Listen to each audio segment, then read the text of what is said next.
This hearing will come to order. Let me thank our witnesses for joining us today to discuss the turmoil and instability plaguing the Sahel. While the region may not often make front-page news, millions of people continue to face threats from militaries that are supposed to protect them, ethnically based militias, and dire food insecurity.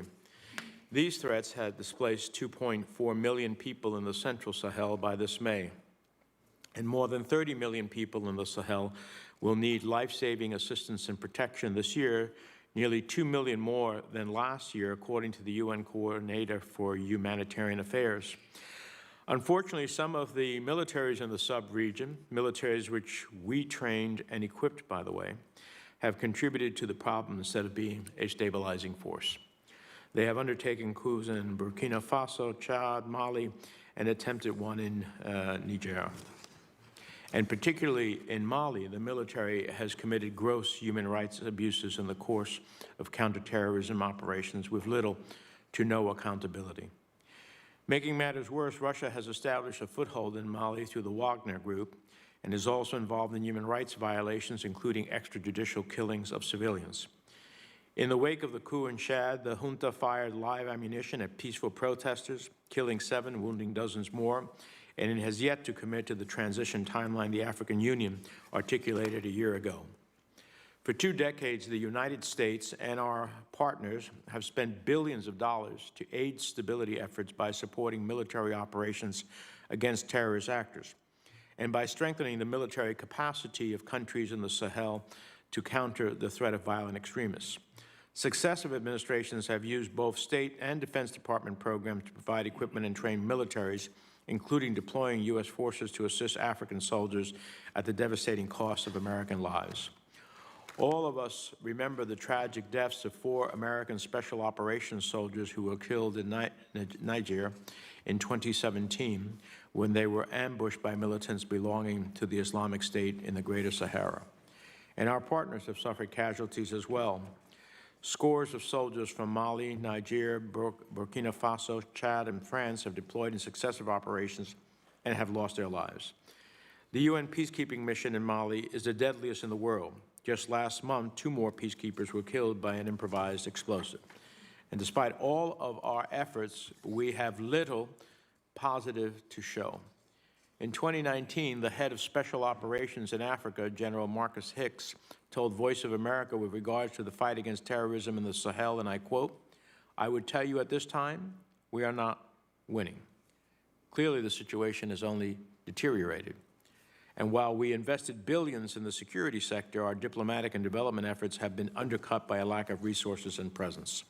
Significant staffing shortages at our embassies and lack of a robust USAID presence in the Sahel are limiting our ability to balance our security programs with tackling the root causes of extremism in the Sahel. I appreciate the engagement from the administration with regards to the requirement to consult with this committee on that strategy. And in the wake of this hearing, I and other members will provide you with feedback on your approach. Yesterday, I introduced a resolution calling for a democratic transition in the Republic of Chad. It demands General Deby release those arrested during the protests this spring. It supports the African Union's push to organize elections by October 22nd. It calls on the military junta to abide by the African Union's transition timeline, and it asks the Secretary of State to identify coup leaders and their accomplices in order to target them with visa restrictions and financial sanctions. In addition to this, in March, Congress passed the Trans-Sahara Counterterrorism Partnership Program Act 2021, which I sponsored in the Senate. This legislation aims to ensure that we have a strategy to address the political, governance, and development challenges in North and West Africa. At today's hearing, excuse me, I expect our witnesses to share their frank assessments of whether the U.S. approach over the years have yielded the results that we expected, and if not, what do we need to change? With that, let me turn to the ranking member, both of on the subcommittee and for this hearing, Senator Rounds. Thank you, Mr. Chairman. It is a pleasure to serve as the ranking member for this hearing on U.S. policy toward the Sahel. This topic is an important one, and I appreciate the chairman prioritizing it for a full committee hearing today. It is also good to see that we have essential leaders working on Africa policy for DoD, state, and U.S. aid to have this critical discussion. During this hearing, we have a lot to cover regarding the myriad challenges to regional security and development in the Sahel, including many vital issues creating a humanitarian crisis and impacting U.S. national security. The Sahel has been a region of significant insecurity and underdevelopment for decades, owing to a profound lack of development. Niger is ranked last on the UN Human Development Index. Mali, Chad, and Burkina Faso also feature in the bottom 10. The people of the Sahel are among the poorest in the world and face acute hardships from desert, terrain, isolation, and an increasing threat from violent extremist groups affiliated with al-Qaeda and the Islamic State. I am concerned that U.S. foreign policy toward the Sahel has been challenged to keep pace with the threat or level of need. Deficits in our policy and approach and those of our allies seem to have allowed the situation in the Sahel to worsen. Despite the initial success of France's military intervention in Mali in 2013, these violent extremist groups have only grown in capacity and expanded their areas of control, such as they now directly threaten our partners south of the Sahel on the west or on the coast of West Africa. I am concerned Africa has not received the U.S. diplomatic focus it deserves.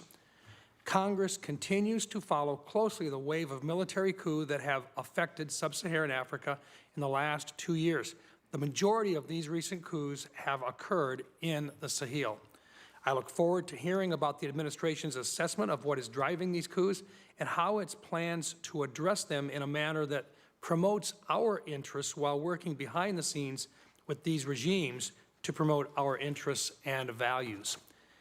In this context, Mali is worthy of emphasis. I look forward to a clear vision from the administration about how to enable the UN peacekeeping operation in Mali to make a positive contribution to regional stability and not just soak up resources. The entrance of the Russia-backed Wagner Group in Mali last year and the subsequent hasty withdrawal of French troops only compound the challenges faced by the U.S. and our European allies in the region. Concurrently, these developments create an opportunity for a renewed U.S. focus on Niger, which has been, for some time, the most promising partner in the region for the United States. 2 weeks ago, the NSC shared the Biden administration strategy on the Sahel with this committee. The strategy reflects the Biden administration's aspirational view of its plans to approach the region. It will hopefully drive important policy and resource discussions that need to occur. While the interagency approval and rollout of the Sahel strategy is a welcome development, I look forward to the administration's ability to implement such a strategy. My concerns focus on two main areas. First is concerning regarding interagency coordination to implement this strategy, including vital coordination between the State Department and Department of Defense, and second, the personnel deficit at many State Department posts across the Sahel. We must place qualified personnel with professional experience working on African policy and issues critical in Africa in the Sahel if it is indeed a region of strategic priority. Senior leaders at our diplomatic posts in the Sahel should have essential qualifications, the least of which should be previous Africa experience and the ability to speak French. For junior level positions, the State Department urgently needs to figure out creative ways to incentivize service in this complex part of Africa. In the event that this requires additional resources, I look forward to the interagency providing these need requests to Congress. We have built up a great deal of goodwill through security cooperation and programs like PEPFAR. However, it is increasingly clear in this renewed age of strategic competition that what we have been doing in the past may not be enough.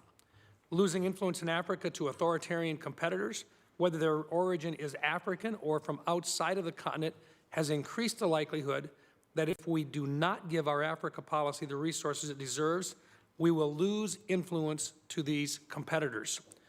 Finally, I would be interested to hear your thoughts on whether the ways the State Department and DOD have organized themselves on Africa policy optimally supports U.S. diplomatic and security objectives. In particular, I am curious as to how the decision to depose Libya's Muammar Gaddafi in 2011 may have played a role in sparking the negative unintended consequences for the Sahel that we are discussing today. My interest stems from the fact that Libya was located within the State Department's Bureau of Near Eastern Affairs, while Sahel policy was governed by the State Department Bureau of African Affairs. Meanwhile, the African Union included all of Africa within its mandate, and AFRICOM included all of Africa except for Egypt. With an eye towards the future, I am interested in how these differences may have impeded information flows and policy coordination for the Sahel. I look forward to today's conversation. Thank you, Mr. Chairman. Thank you, Senator Rounds.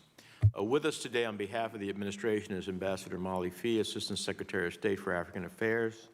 Ambassador Fee is a career member of the Senior Foreign Service, who most recently served as the Deputy Special Representative for Afghanistan Reconciliation.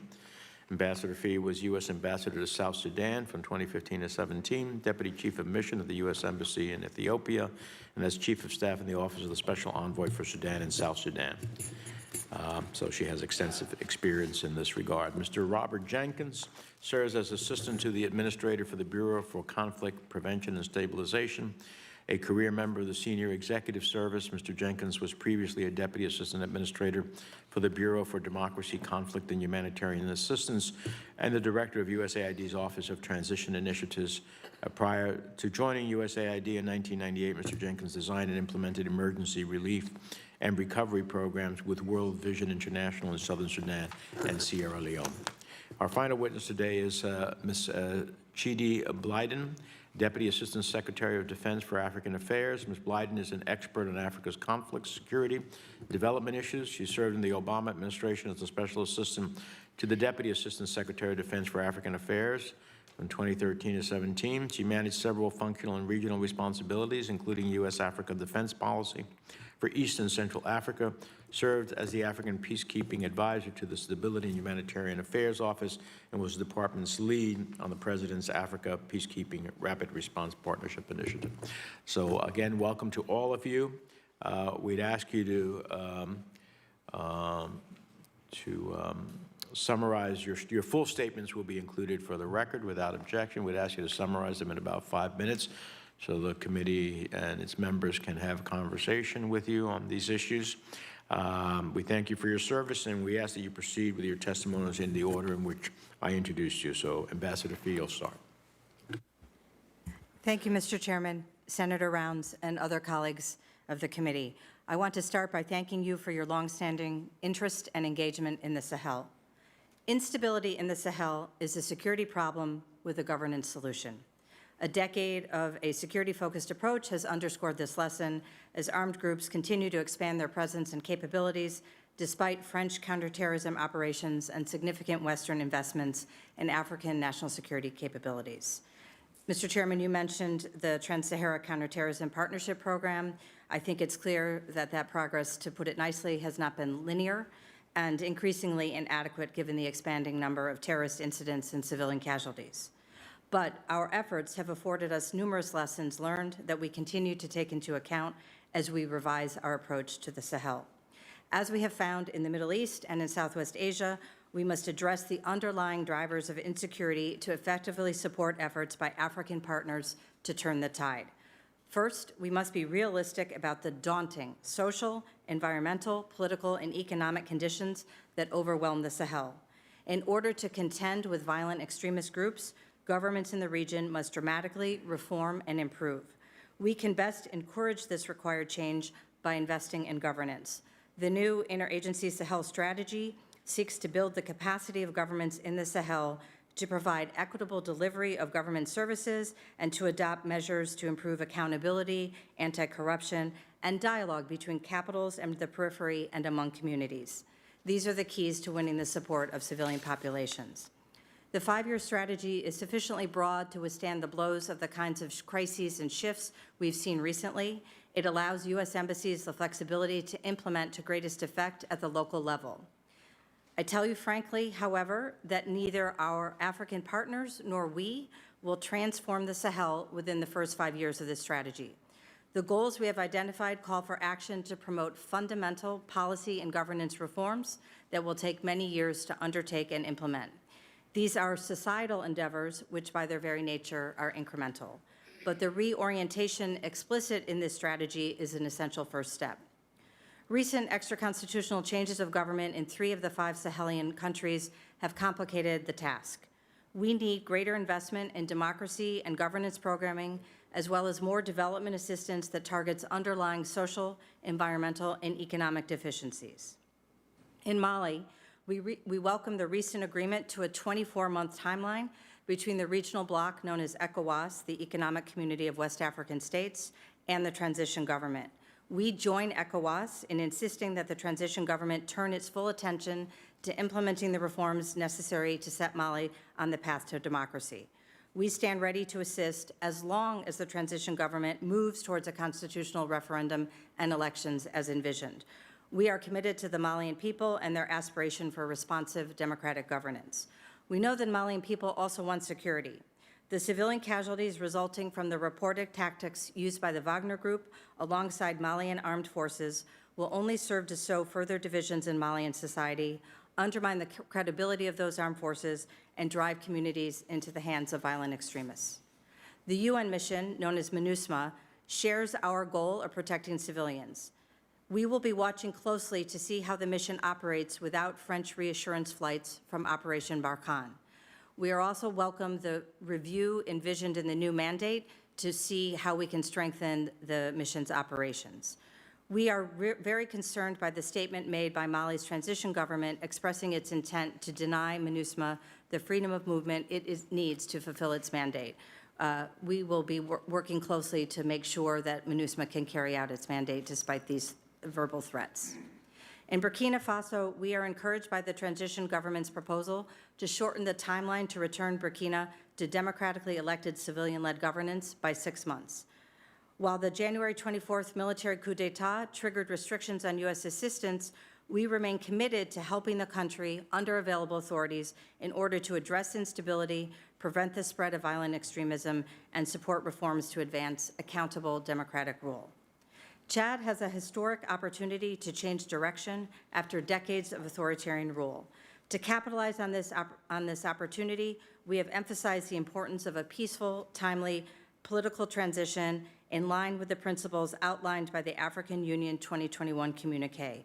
These include peaceful resolution of negotiations with the country's insurgent groups now taking place in Doha, hosting a national dialogue that is inclusive of all voices, and holding free and fair elections that lead to a democratically elected and civilian-led government.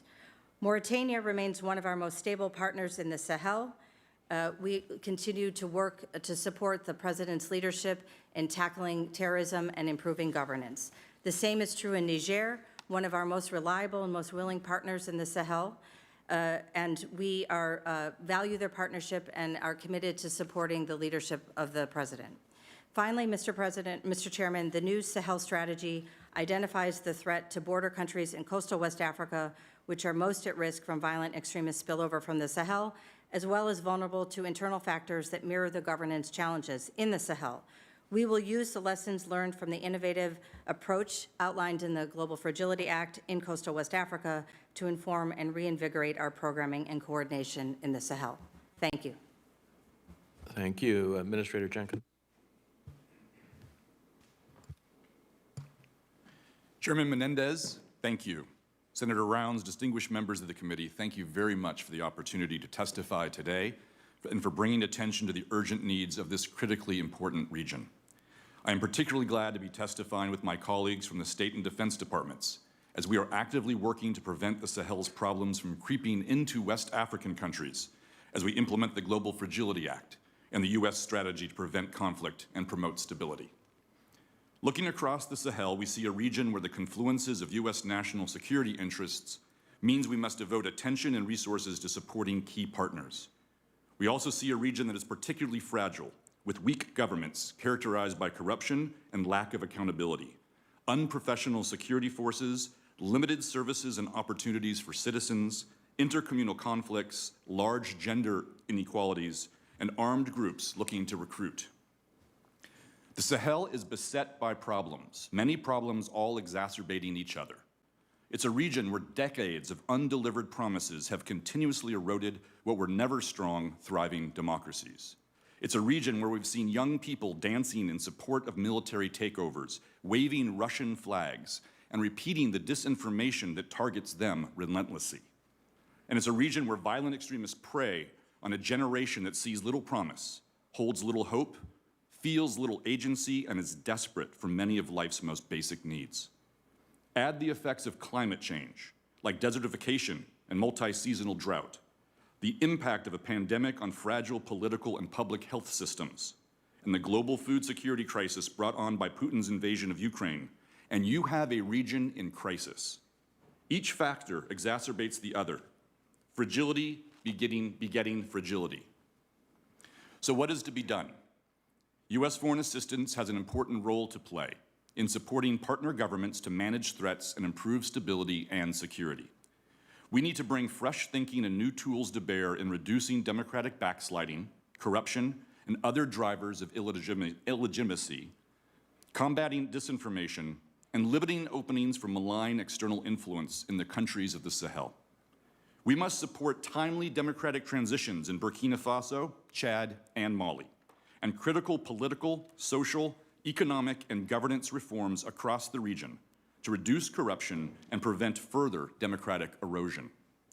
We should enable governments to enhance their presence in underserved areas and decentralize their service delivery, foster increased citizen trust in their governments, mitigate the risk of intercommunal conflict, improve business-enabling environments, and reduce cycles of political instability by demonstrating that democracy can deliver tangible benefits for all. We must help our partners adapt and manage consequences of ongoing climate change and displacement. This will require close and genuine partnerships with local actors, including governments, civil society, and the private sector. None of this will take root without strengthening and expanding the role of African institutions in balancing regional threats and opportunities with underlying macroeconomic conditions. We will have to get better at shifting more leadership, ownership, decision-making, and implementation to the people and institutions who possess the capability, connectedness, and credibility to drive change in their own countries and communities. How can Congress help us?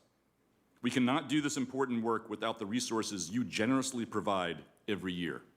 But USAID and other parts of the U.S. government working this problem set cannot know with certainty the shape of the conflict years out. We ask you to consider granting more flexibility to allow us to adapt as the facts and needs on the ground change quickly. It's a model that has succeeded and one USAID wants to scale to the size of the problem. Similarly, USAID sees great utility in further conversation on flexible hiring mechanisms and better incentivizing our people to fill positions in the field where they are needed, often side by side with the Department of Defense and Department of State colleagues. Our missions and offices in the region are chronically understaffed, even though the work is critical to our national security. For all the enthusiasm of an integrated approach between departments and agencies here in Washington, the greatest difference comes in the field, alongside colleagues and international partners tackling these complex challenges together. Thank you again for convening this important hearing. I look forward to your questions. Thank you. Secretary Blyden. Thank you, Chairman Menendez, Ranking Member Risch, Senator Rounds, and members of the committee. It is an honor to testify before you today alongside Assistant Secretary Fee to discuss the Department of Defense's DoD Sahel policy and how DoD is working to align its activities within the United States whole-of-government Sahel strategy. The National Defense Strategy outlines 3 high-level security priorities in Africa, namely, countering violent extremist organizations, VEOs that pose a threat to the U.S. homeland and U.S. interests, 2, strengthening allies and partners to support mutual security objectives, and 3, addressing targeted strategic competition concerns that present a military risk to the United States. In the Sahel, these 3 priorities intersect in a manner that requires not only an integrated approach, but a whole-of-government approach. Over the past 6 months, we have seen that the intersection of these three challenges in the Sahel has resulted in military coups, unconstitutional political transitions, democratic backsliding in West Africa, the inherent spread of VEOs and an exponential increase in their attacks, destabilizing presence of Russia's Wagner Group, and the withdrawal of French and other allied forces from Mali. These challenges transcend national borders and therefore require a coordinated regional approach. As such, it would behoove us to address them together with our African partners. VEOs are increasingly exploiting power vacuums, instability, local tensions, and weak government institutions and governing practices. These groups jeopardize stability, democracy, and peace, which further provides opportunities for extremism to proliferate, creating a vicious feedback loop that is fueled by a lack of good governance and human rights accountability. When governments struggle to maintain security, deliver essential services, uphold humanitarian principles, or even provide economic opportunities in conflict environments, conditions are ripe for VEOs to exploit and appeal to vulnerable and unprotected marginalized populations. Furthermore, illicit networks that traffic drugs, weapons, and persons across the continent create the conditions that empower VEOs and serve as a lucrative resource of revenue for these groups and allows for their expansion across the continent. There are over a dozen active ISIS and al-Qaeda affiliates on the continent, from the Sahel to the Lake Chad Basin, from Somalia to DRC. These groups vary in their intent and capability to attack U.S. interests, with those in the Sahel among the most capable. In the Sahel, we've seen the rapid expansion and open movement of Jamaat al-Islam wal-Muslimin, otherwise known as JNIM, and the Islamic State in the Greater Sahara, ISGS, within Mali, into neighboring Burkina Faso, Niger, and southward to the Western African littoral countries.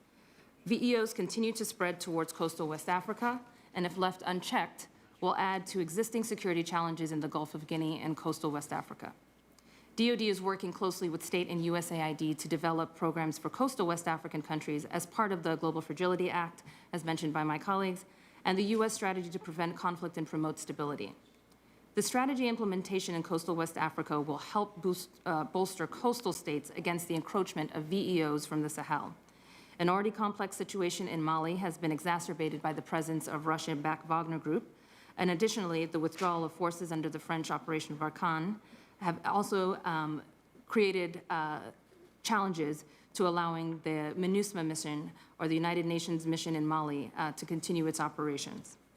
Given these new and increasing challenges, we, the U.S., our allies, and especially our African partners, need to consider the root of our counterterrorism efforts. As we've experienced in other key theaters, failing to understand the root causes of local levels at the local level and understanding our partners, their will to fight can have significant consequences. We need to integrate our entire approach in the Sahel with our African partners, or we risk undermining our own efforts and providing additional opportunities for VEOs and strategic competitors to gain access and influence. Niger is one of our most critical and crucial security partners in the Sahel, and they continue to set the example of democracy in the region. We need to continue to support the government of Niger, as our partnership with them is critical to success in the region. In Mauritania, we hope to increase professionalization engagements with Sahel partners. Given its lengthy border with Mali and hosting the G5 Sahel Defense College, enabling Mauritania into a more active role as part of the broader Sahel strategy is important. While Chad remains one of the most capable partners in the region, ending our U.S. security cooperation has affected our bilateral engagement. As the Transitional Military Council works towards a return to democratically elected and civilian-led government, we remain committed to supporting the will of the Chadian people. Chad was only one of 6 countries of the African continent to endorse Russia's suspension from the UN Human Rights Council. Chad is faced with terrorist threats, humanitarian crisis, and malign Russian influence in its own region. The United States has the potential to provide meaningful security cooperation to train Chad's military and civilian services, especially given its role as a troop contributor in the UN and regional peace operations. We are encouraging our European allies and African partners operating in the Sahel to adopt a similar approach to what you'll hear about from the Sahel strategy, one that seeks solutions that are integrated, whole of government, and African-led. We assess that unilateral military action is insufficient to address the scope of threats we face on the continent. And although the continent is awash with new initiatives, it would truly benefit from management of the international community's support to our partners and their locally supported efforts. To this end, we continue to better understand our partners' security needs, designing and implementing our programs and engagements along mutual priorities. As we examine a new approach in the Sahel, it is critical for us to work with our African partners in order to implement a shared vision for the future of African security. Our role here is to enable African partners to be successful in owning their own security for their benefit and ours. And the best way to help them own their own security is to allow them to lead, shaping our support to their efforts. Our adversaries are well aware of Africa's strategic potential and are devoting resources and time to strengthen their partnerships on the continent. As part of its engagement, Russia and the PRC routinely provide training and defense articles to African nations.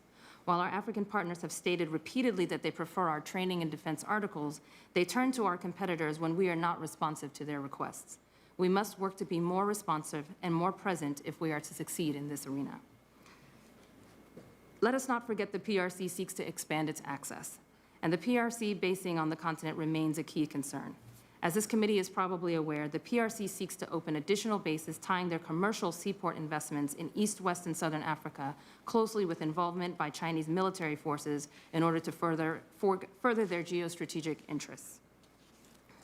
Ms. Blyden, you've been about 7 minutes, so you Sure, can sir. summarize for us. I will wrap up. In conclusion, the Sahel is a region where our 3 NDS priorities in Africa intersect, requiring an integrated whole-of-government approach that leverages our allies and partners, but puts our African partners in the lead with respect to restoring and preserving security on the continent. I apologize for taking a little extra time. Thank you very much. Start around 5 minutes. I'm pleased to know that the administration is on track to deliver a strategy for the Sahel in keeping with the requirements of the Trans-Sahel Counterterrorism Partnership Program Act of 2021, which I sponsored. I appreciate the consultations that have occurred to date on the staff level, and I consider this hearing a continuation of those consultations. As I mentioned during my opening statement, I will have input into the strategy as a result of our conversations today and those that have taken place. But I'd like each of our witnesses to elaborate on the following question. For 2 decades, successive administrations have focused heavily on security in the Sahel. I agree that security must be one element of our approach, but I also think we need to balance defense assistance with our development and diplomatic efforts. How does the draft strategy differ from the approach of previous administrations with respect to balancing these so-called 3Ds? Mr. Chairman, you'll recall a year ago when I came before this committee for my confirmation hearing, I reviewed the testimony of the confirmation hearing of my predecessor in 2017. And at that time, you asked him for a Sahel strategy. And when I assumed office, we still did not have a Sahel strategy. So that was one of the first tasks I took For the record, that's 5 years. Yes, I know. Right. And I tried to bring the lessons we have learned collectively as a nation from other theaters that are reflected in the Global Fragility Act. So you will see as your staff has looked at the new strategy, an explicit shift away from a security-dominated focus to a diplomatic and development emphasis. Those, of course, are difficult tasks, as I mentioned in my initial statement, that will take some time. As my colleagues have said, and as I have said, we could use more resources to help us implement those tasks. In the current budget discussions underway in the administration, there's an effort to address the allocation of resources to reinforce the outcomes in the strategy. So I would say we absolutely have taken the lessons that we've learned, again, as a nation over the past 20 years, specifically in the Sahel in the past 10 years, and reoriented the strategy to reflect the concerns and the lessons we've learned. Administrator Jenkins, any observations on that? Thank you, Senator. I've seen a lot of these strategies before, and for many of them, you can cut and paste the name of the country and the same objectives are in there. This isn't like that. This is a real, clear-eyed, honest assessment of where things are in the Sahel. It's not a pretty picture. What we have to do first, let's get these 3 countries back on democratic rails, and how do we help them address the problems that they find themselves in? As Assistant Secretary Fee said, these are generational problems. They will not be fixed in 5 years, but we have to start now, and we now have a new strategy to do that emphasizes not killing terrorists, but addressing the root causes. It's hard work, it's slow work, it needs to be resourced, but now we have a strategy, and we can get on with it. Secretary Blyden? I would offer that we've learned that the counterterrorism approach that we have employed in the Sahel and working with our allies and partners is not the only solution to addressing the growing insecurity. I think we are shifting our approach from solely only focusing on the CT approach to being more inclusive of not just the whole of government approach, but also addressing things at the local level. So ensuring that African initiatives and initiatives that are led by African institutions and frameworks are being enabled to be able to address the security concerns on their own. And that, I think, alongside with what we're doing on the governance end and what we're doing from a diplomatic end, is helping provide a more holistic approach to addressing these. I think, as both of my colleagues have said, this takes time, and allowing the African partners to give us what they know will work is also key. Over. Well, let me follow up with you. In your written testimony, you mentioned that I'm quoting you, ending U.S. security cooperation has affected our bilateral engagement with Chad. So did the coup affect our relationship at all? Are you suggesting that we engage in business as usual with a military junta? How would doing so reflect U.S. values in your view, and what message would that send throughout the region, and for that fact, throughout the world, by continuing to support a junta as though the coup had not taken place? Senator, I would not suggest that we should support a junta.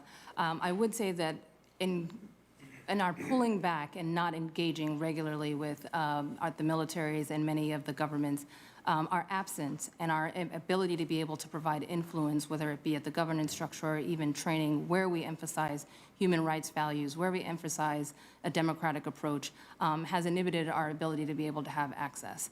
And our influence, I think, is one of the key things that the U.S. has been able to provide. So while I don't necessarily propose that we should continue to work with juntas, I do think having an ability to be able to work and talk to them, to be able to report our influence, is key. Well, talking to them is different than engaging in a security cooperation with them, in which we are providing potentially resources, right? So one of the committee's jurisdiction is the question of arms sales. You know, it's very difficult to be engaged in selling arms to a junta that has upended constitutional order in a country. And so that's one of the challenges that I believe we have here. And it seems to me that our focus in the region has been for some time on a purely counterterrorism, and I understand that that is an important function, but when it becomes the sole driver, and when our engagement with the military entities that are not under civilian control ultimately continues and perpetuates them, that's a problem. Let me ask one final question. I know that the draft strategy is a 5-year strategy. How will the administration implement the strategy if 3 of the 5 countries in the Sahel are governed by illegitimate military juntas with shifting timelines for yielding power back to civilian authorities?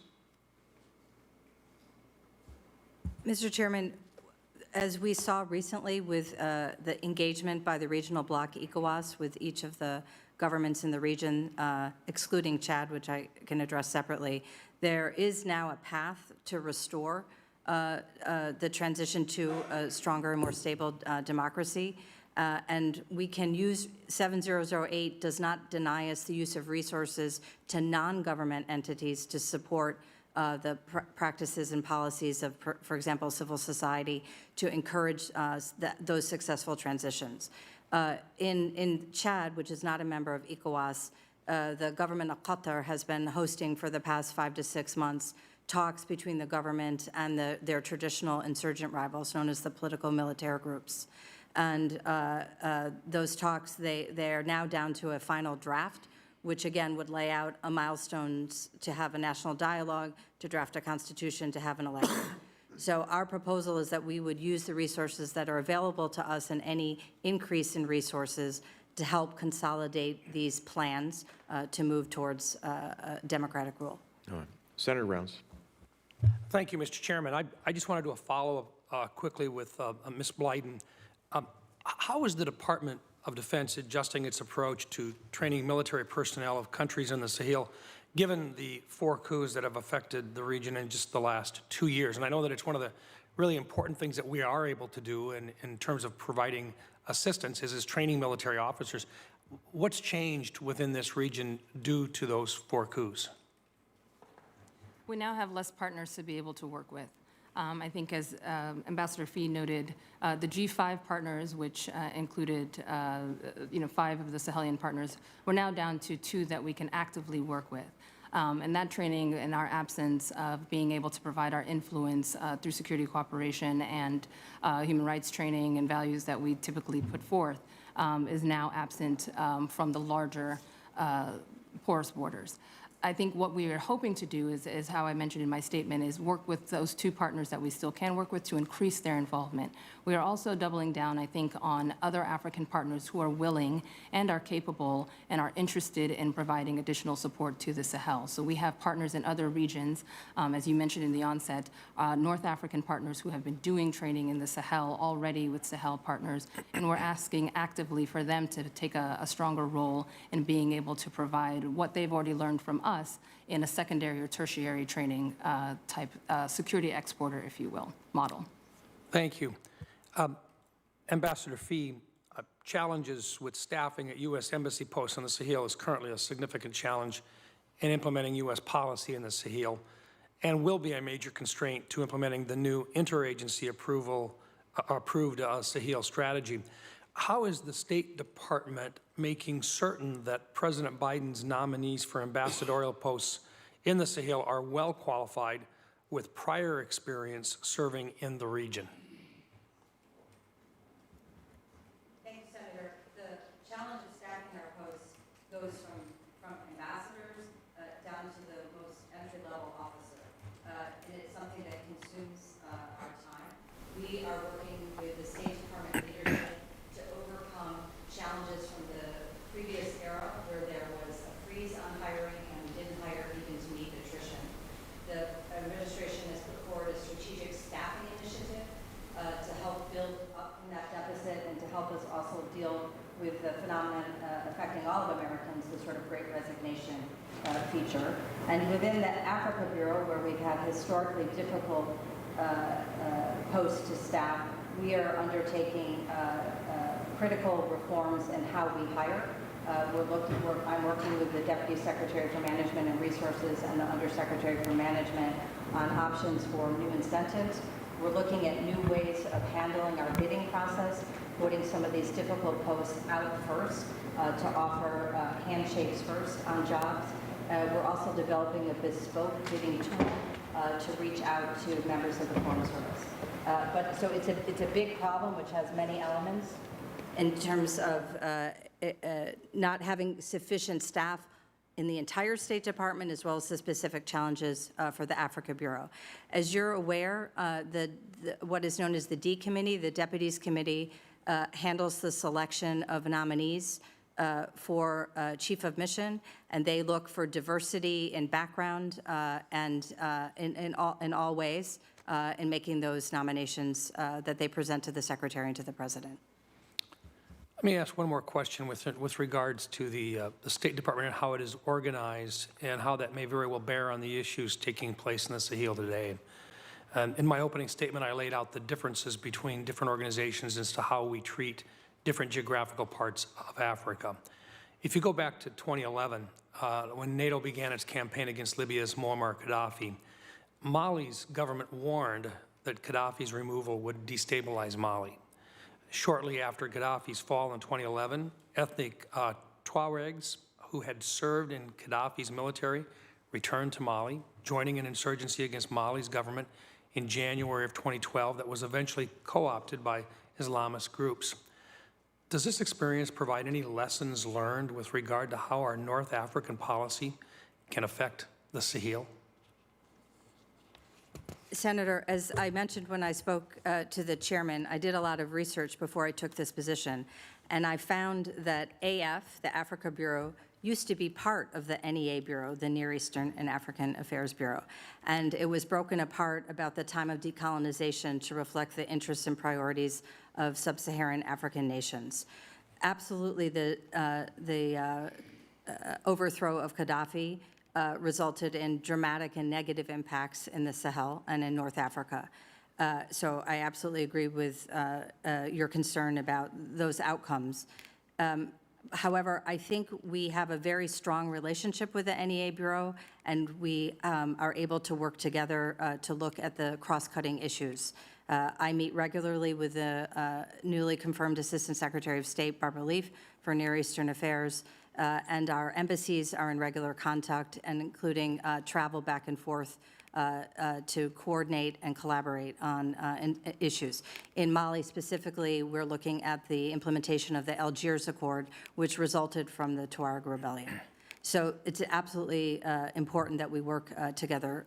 And I think this issue of how we organize ourselves has been under discussion in different ways for decades, but it's important that those of us in positions now work together continuously. Thank you. Thank you. Thank you, Mr. Chairman. Thank you. Senator Kane. Thank you, Mr. Chair, and thank you to the witnesses. Ms. Blyden, I think I'm going to focus on you because I'm an Armed Services Committee member, and these are questions that might be more appropriate there, but I'm curious. The French have been doing counterterrorism operations in Mali since 2013. They have about 2,000 troops there. They've announced this year that they're going to withdraw those troops because of conflicts between their operations there and the government of Mali. They're likely to redeploy some of those troops to Niger, where we have about 800 troops. How is the withdrawal of French and EU forces from Mali likely to affect U.S. military operations in the region?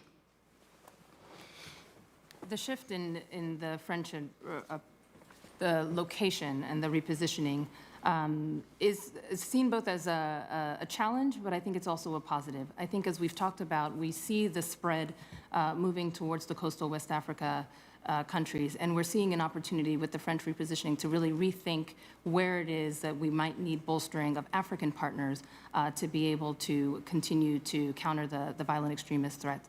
And so the French are thinking through that with us. They're working with us and the positioning of where we have our troops to make sure that there's enough coverage between the African partners, the French operations that they're doing, as well as looking at where the peacekeeping mission is in Mali and where African partners have provided their own initiatives to be able to, as I said, ensure we have coverage across the Sahel to try and prevent and counter what we see as a spread towards the littorals.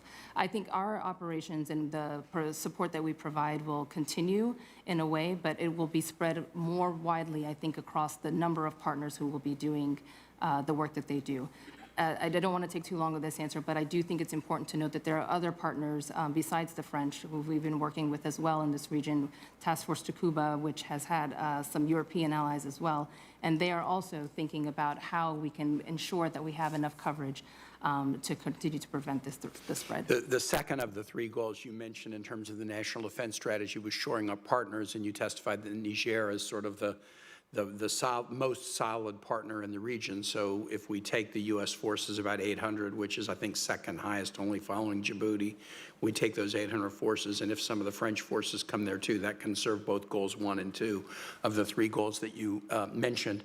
I am interested in the following up on the deadly ambush that happened in Niger in 2017. 4 U.S. Army Green Berets lost their lives.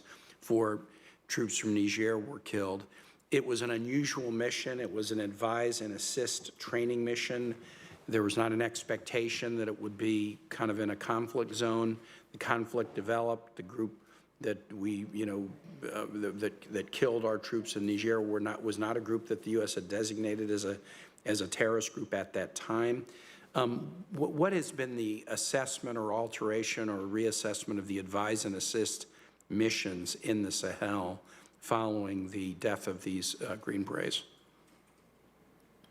Senator, I would have to come back to you on an answer on that. As you know, the Tonga Tonga incident has been researched and widely investigated to ensure that there has been accountability for the challenges that happened and occurred during that particular mission. But I would be remiss if I told you I knew exactly what the details of that were. So I would like to take that question for the record if I can. We'll submit it in writing, and in particular, I'm aware of some of the analysis of what happened, but I'm particularly interested in whether the DoD has done adjustments or alterations to the advise and assist missions in the region as a result of those lessons learned. So we'll do a written question for the record that's specifically on that point. And with that, Mr. Chair, I yield back.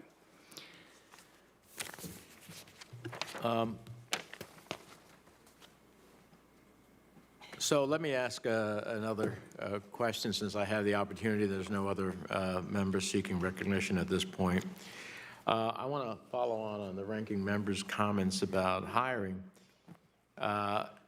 Numerous State Department direct hire positions at U.S. embassies in the Sahel remain unfilled. In Niger, for instance, more than 40% of State Department direct hire jobs in our embassy are vacant. Overall, in the Sahel, 22% of U.S. direct hire positions remain unfilled. So how is it that regardless of the strategy that we put together and that hopefully we will mutually agree upon, we will be able to implement such a strategy with the absence of that many direct hires and the absence of full USAID missions in Chad, Burkina Faso, Mauritania, in terms of implementing the strategy?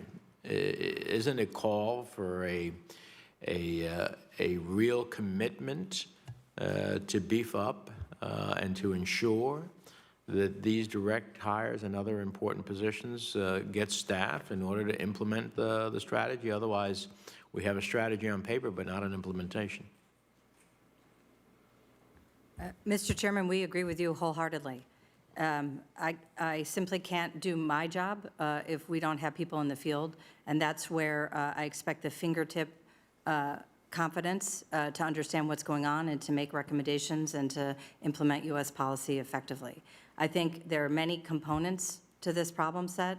I talked about the general insufficient staffing for the State Department. We've talked about what the administration's trying to do to compensate for previous years that led us to that deficit. I've talked about the challenges. Some of those percentages you are referring to are specific specialities like medical personnel or IT personnel, very hard to compete in the current environment. We also lost a lot of counselor officers because we've tied the staffing of our counselors cone to visa fees, and visa fees went down during the COVID era. We're missing chiefs of mission in a lot of posts, as you know. Chiefs of mission are one way to attract and invigorate a post staffing morale. And then there are steps we can take that I've talked to you about that we're working on to increase incentives and to adjust the way in which we recruit for those posts. So that's a multi-pronged approach. It seems to be there needs to be a commitment from the top to ensure that this happens. Administrator, how about at AID? Thank you very much. As the Secretary alluded to, it's a complex problem. Those vacancies are partly due that we have many more positions around the world than we actually have Foreign Service officers to fill those positions for a variety of reasons. So it's not as though they're not in the Sahel, but they're somewhere else. There just aren't enough qualified staff. And Senator, as you mentioned, it's not just having people in those places. We want the right people in those places. So that's where we are excited to be having a conversation about possible additional hiring authorities, other mechanisms. We are doing everything we can to hire more Foreign Service officers after what was a hiring freeze in the last administration. That affected the entire throughput at various levels. So I could not agree more that we want the right people and more of them in the region to implement this strategy. It seems to me that when you have difficulty in finding the right people and the people necessary, that you create some type of incentive to attract the right people that maybe you normally don't do. One other question. I'm deeply concerned about the negative influence of Russian mercenaries and the Wagner group in Mali and across the Sahel. The draft strategy acknowledges the seriousness of this problem, but in the most recent State Department budget request, there doesn't appear to be a line item for countering Russia's malign influence in the Sahel. So what actions are each of your agencies taking to counter Russia propaganda and the Wagner's group influence in Mali? Is there a specific fund to support countering malign influence in Africa in the budget requests? I'm trying to understand how we're going to do this. We recognize there's a problem. What are we going to do about it?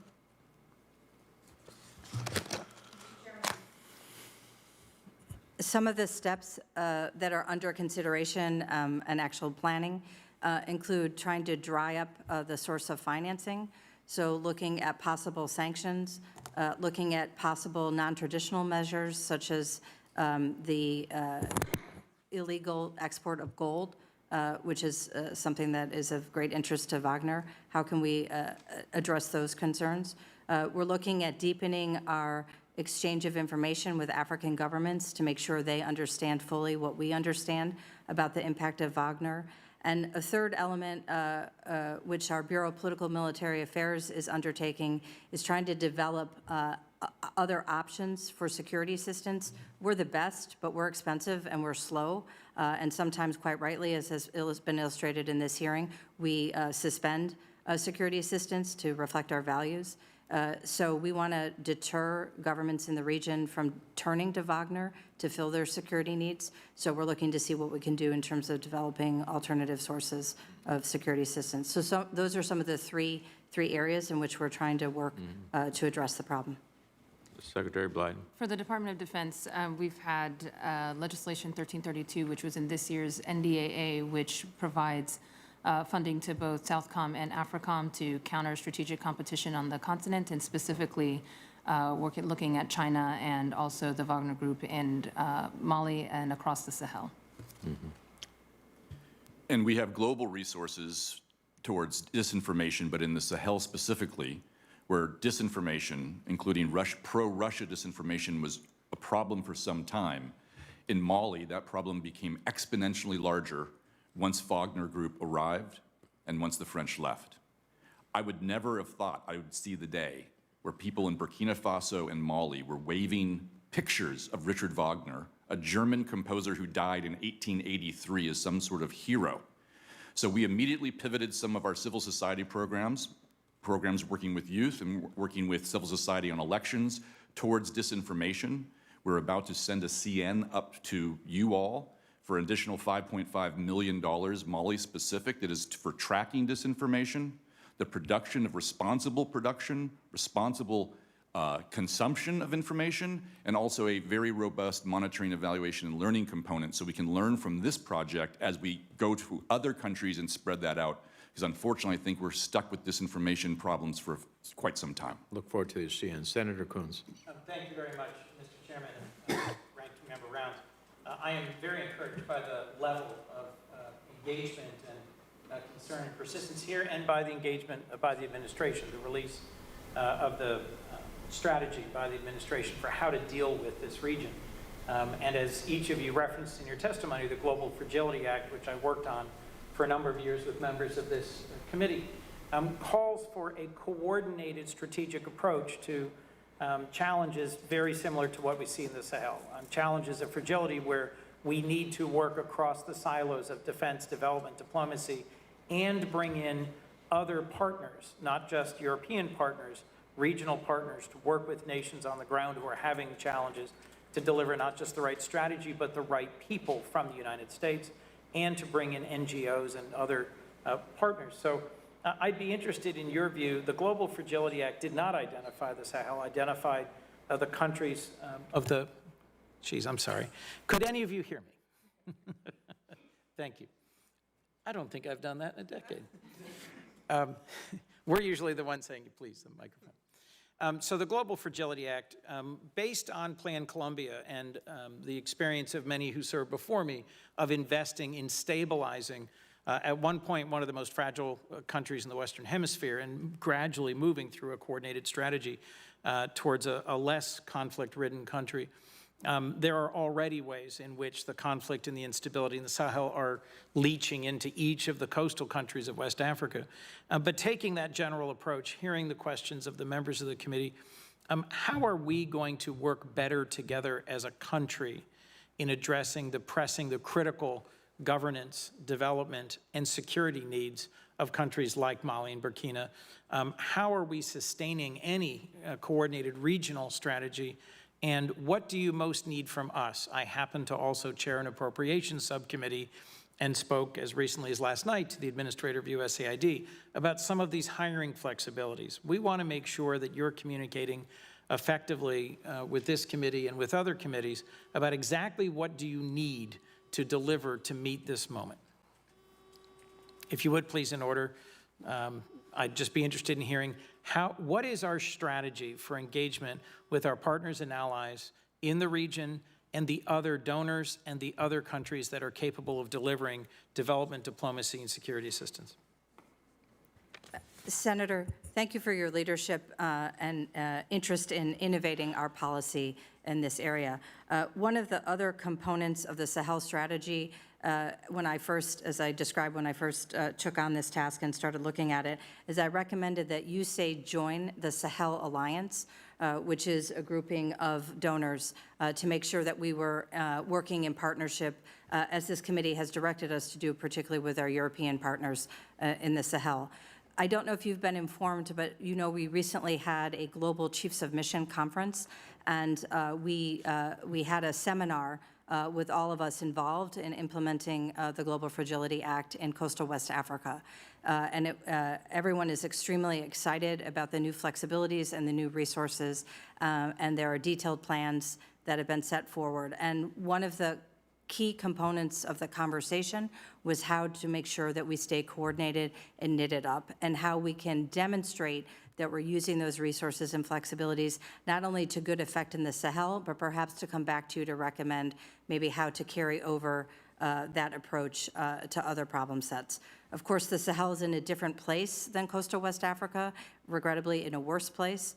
We have, frankly, a little bit more to work with in terms of partners and capabilities in coastal West Africa. So I think it's a good first, if you will, demonstration effect of the approach. I have joked with Rob that I wish state had an OTI. I have been looking very hard at the challenges we have faced in the Sahel and elsewhere in Africa in terms of military coups, and how can we respond? Are we agile enough? Do we have the right staff? Do we have the right resources to go in and help governments put things back on track, to take actions like the ones Rob referred to with regard to countering disinformation? So if you're interested in, it's hard for me, for example, to predict. Chad, it looks to me like they may get to this agreement, but I can't really tell you where they'll be in 3 months or 6 months. So sometimes it's hard, given our budget planning cycle, to be adequately prepared for a very fluid and dynamic environment. Thank you. Be happy to talk with you about that in more detail. Mr. Chairman, can the other two answer, or should we, if you could briefly? Senator, first, thank you so much for your leadership on the Global Fragility Act. My team is on point at USAID for working with our regional bureaus on implementation of the strategy. I can talk for a long time. You don't have a lot of time. We would love to spend time getting into detail on exactly what we're doing, how we're doing it, what we're looking to do, and what we need. But we do need additional flexibility. Thank you so much, all of you, for the flexibility we've been given, not just under the terms of the GFA, but lately, but we could always use more, much more. We need to do more to get your trust so we can have more flexible resources and keep that communication going. That's something we would like to have from you, that partnership. We need your patience. 10 years is a long time, but we're still 23 and a half 10-year plans in our own country, and we're not sure what the Constitution always means when in agreement with each other. So I love that you referenced Plan Colombia. Colombia is an example I often use because once security was there and the political will was there and the strategic patience was there, our government worked in an interagency fashion that is extremely rare. That is what we need to do and have to do if we're going to make the Global Fragility Act succeed the way we need it to be. Thank you. I'll be even briefer. Flexibility of funding and resources, I think also giving a little bit of latitude on time. I had the privilege of working on Plan Colombia when I sat on the Hill and used that to work with a number of congressional members on the House Armed Services and HVAC to develop an Africa Act that I think mirrored what Plan Colombia did. I think the interagency coordination and the ability to be able to look out over a period of time is something that is needed for Africa as well. And so I would encourage to maybe revisit that legislation that was introduced a few years ago to see if it could be something that could be employed in the Africa context as well. I think from a security side, coordination, the U.S. Department of Defense has an ability, and the U.S. in general has an ability to be able to convene partners together, and that's a strength that we have that I think will enable us to be able to be more successful in the Africa context. Thank you all very much. I am very concerned about Russian disinformation, particularly around Ukraine, and whether or not it is their aggression or our sanctions that are causing significant hunger and development disruptions around the world, and look forward to working with all of you and your agencies around that challenge. Thank you very much for your forbearance, Mr. Chairman. Just a comment before I turn to Senator Rounds.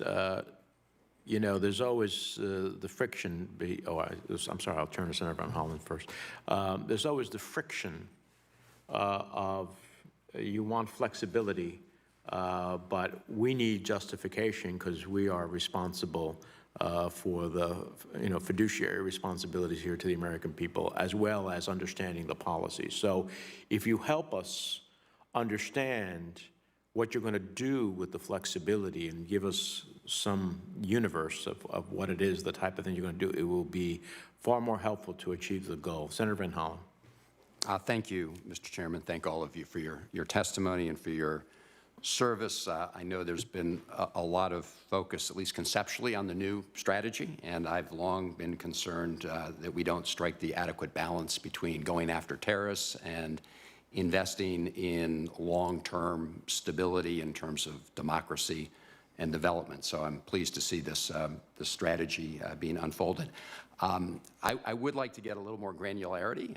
Maybe Assistant Secretary Fee, you could give me an example, whether it's Mali, Burkina Faso, Chad, how we're doing something different because of this new strategy in one of those countries, or pick another example. Just a little bit of meat on the bone would be helpful, I think, in terms of aligning resources with the new strategy. Great. What we are trying to do right now in discussions about FY22 is work within the administration to reallocate resources into the democracy and governance space. So we've talked a little bit here about the difficulty of working with military-led governments, but there are many components of a society that support a transition: women, NGO activists, constitution drafting exercises, those types of things. So we're looking to apply those resources to implementing partners that have a long track record, like NDI, IRI, IFES, and whatnot. And also working with the regional organization ECOWAS to support technical advisors that they might provide. I mentioned also that we're discussing how we can identify resources, targeted personnel resources, to go out and help advise on how to move out of a military-run government to a democratic government. So that's I think the first priority, that we're looking to reshift our allocation into those types of programs.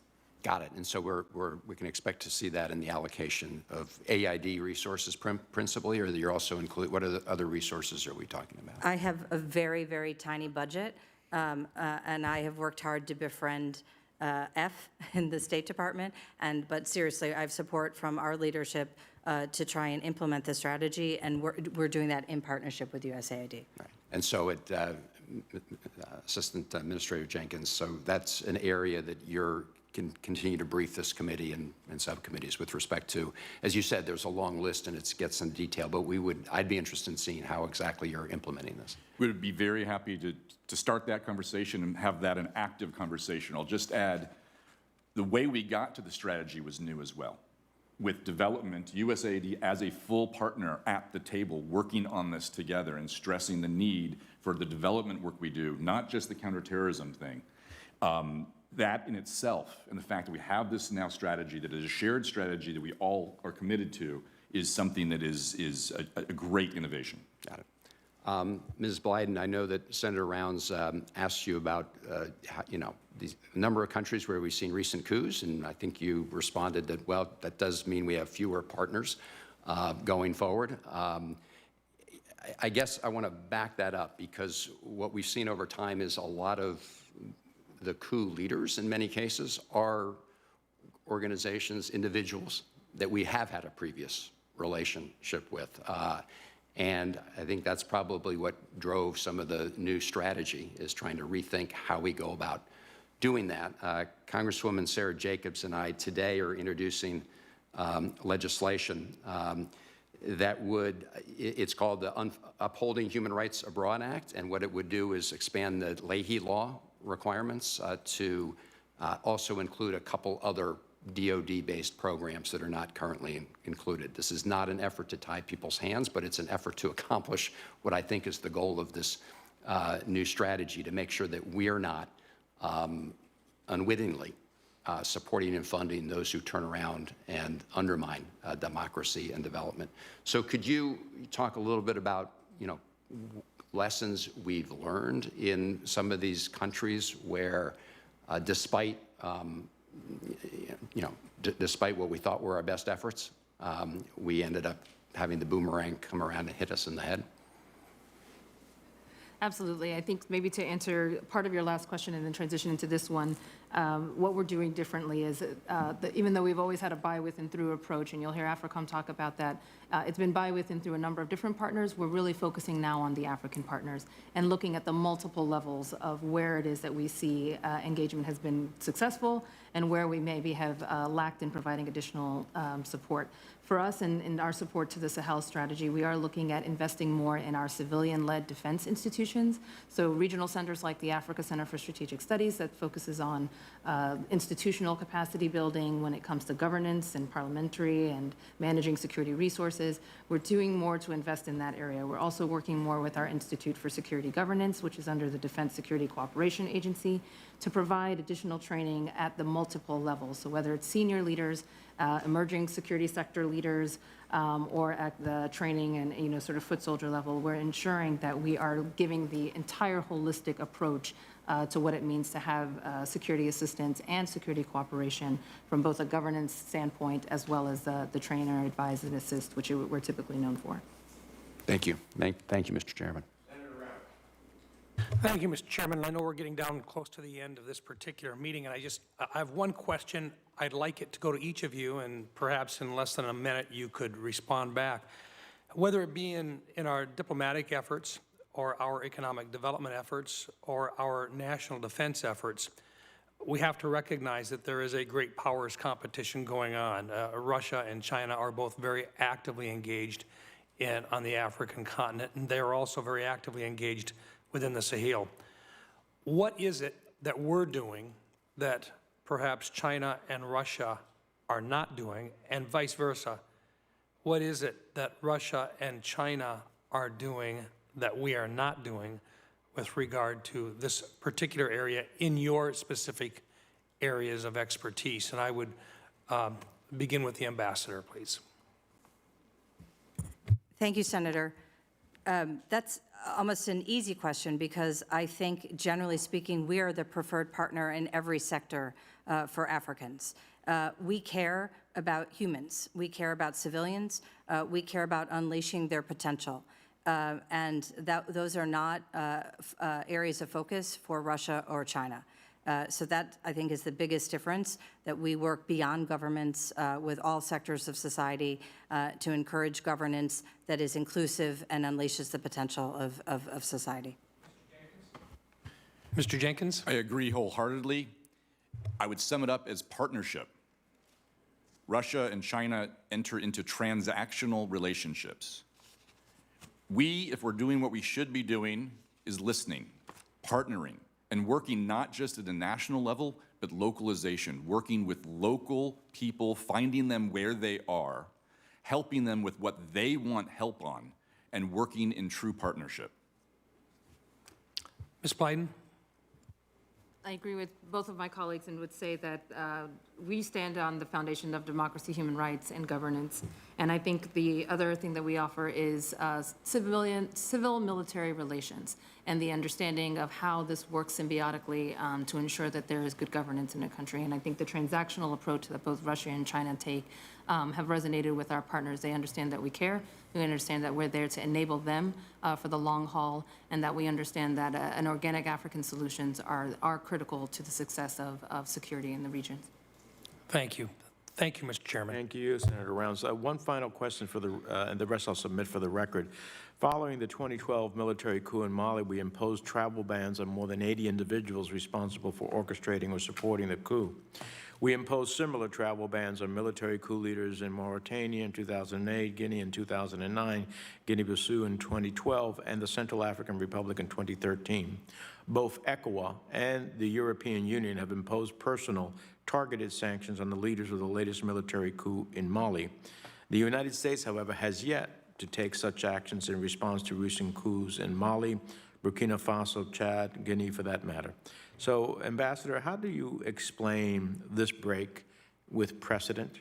Shouldn't we have a consistent policy for imposing travel bans or other sanctions on military officers who seize power unconstitutionally? Mr. Chairman, such sanctions authority is an important tool that we can apply, and we should continuously review when are the appropriate circumstances to apply, in partnership in particular with ECOWAS, so that our actions are reinforcing. I think these particular changes in government, while very unwelcome, reflected complex circumstances, and there was an effort underway to see if we could encourage these leaders to get back on track. I think we've seen with the recent ECOWAS negotiations at least a stated commitment to get back on track, and so we should keep that tool in mind, but the objective was to drive the parties back towards democratic transition. Well, I would just say that both ECOWAS and the European Union have imposed those type of sanctions. So if we want to be in concert with them, I don't understand why we have not. And I understand it's a powerful tool. I get the sense that the Bureau is adverse to sanctions use and reticent about doing it. And I don't understand the limited tools of peaceful diplomacy that we have, why we refrain from it when other elements are not pursuing our interests and when we would be in synchrony with those entities in Africa that saw it important to go ahead and do. So we'd love to hear from you on that. And I'd like you to more fully respond for me in the record. I want to thank all of our witnesses for coming before the committee to give their testimonies. While ultimately our African partners must lead the way in addressing the problems in the Sahel, the least we can do is ensure that the assistance we provide is as impactful as possible. I look forward to continuing to dialogue with the administration on the strategy as it is finalized. The record for this hearing will remain open until the close of business on Thursday, July the 14th, 2022. Please ensure that questions for the record are submitted no later than that date. And please be responsive as you can, as fully as you can, when you receive them. With the thanks of the committee for your testimony, this hearing is adjourned.